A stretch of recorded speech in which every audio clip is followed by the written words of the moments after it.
mengagetkan dunia kedokteran di Timur Tengah. Seorang pengusaha, Masya Allah, punya keluarga yang sangat besar.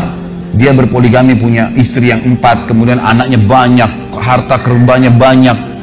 Perusahaan yang dia tanggung itu lebih dari 20 perusahaan di bawah naungan dia. Orang kaya raya, mampu. Subhanallah, satu waktu di umur 63 tahun dia datang periksa ke dokter. Dia rasa nggak enak, sesak nafas. Waktu difoto di ronsen, tiba-tiba dokter yang foto itu kaget. Waktu selesai di ronsen, dia katakan, mana tadi pasien yang di ronsen? Mana pasien tadi? Pasien masih duduk di depan.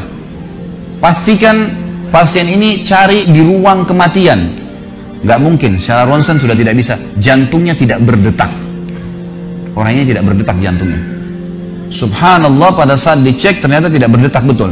Di tanah mana dokter ini tidak percaya, dia teriak, dia mengatakan ada orang mati baru di ronsen tapi bernafas, gitu kan. Dia panggil telepon teman-teman spesialisnya, kemudian ditelepon datang.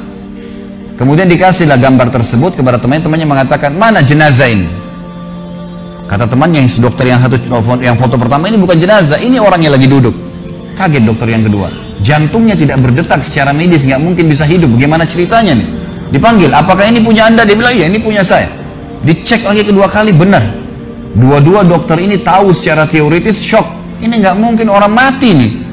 Nggak ada ceritanya nih. Dipakai alat USG pun jantungnya tidak berdetak. Kok bisa hidup nih? Bisa ngobrol. Telepon teman-temannya. Sampai dokter-dokter yang asli dari Jazirah Arab pun yang ada di Eropa, dokter spesialis pada datang keesokan harinya, cek, nggak percaya kejadian ini. Dicek ternyata benar. Kemudian ditelusurin lah, kira-kira bagaimana bisa orang ini masih bernafas, masih ngomong. Si pasien ini mengatakan, ada apa sebenarnya? Dia bilang, orang seperti Anda nggak mungkin hidup, sudah mati. Lalu kata dia, apakah orang seperti saya, jantung tidak berdetak, bisa punya keluarga? Mereka bilang mustahil. Dia bilang, saya punya istri dan saya melayani mereka. Apakah orang seperti saya bisa bekerja? Dia bilang mustahil, saya menaungi 20 perusahaan saya.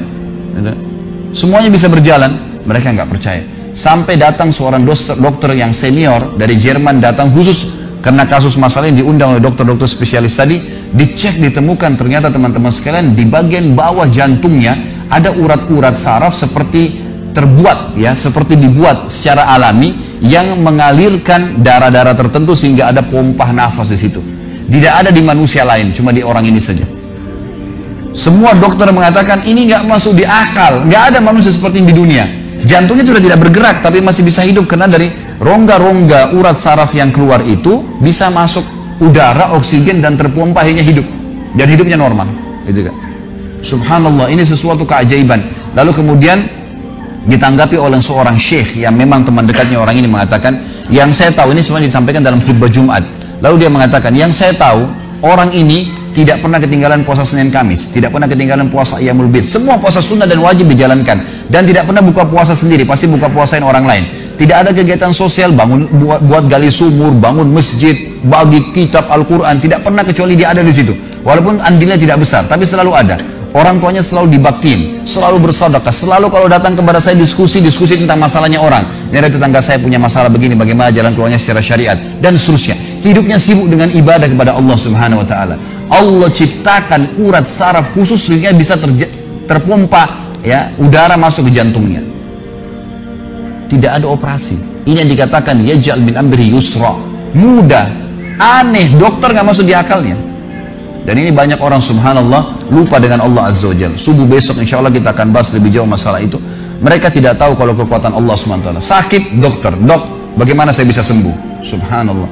Sebelum pergi akhi, ukhti, bilang, ya Allah, jadikan dokter ini penyebab saya sembuh insya Allah.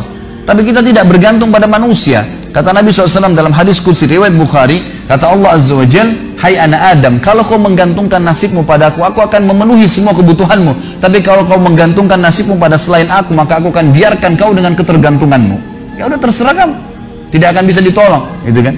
Tapi kalau Allah Azza wa Jal turun tangan, sudah berbeda ceritanya teman-teman sekalian.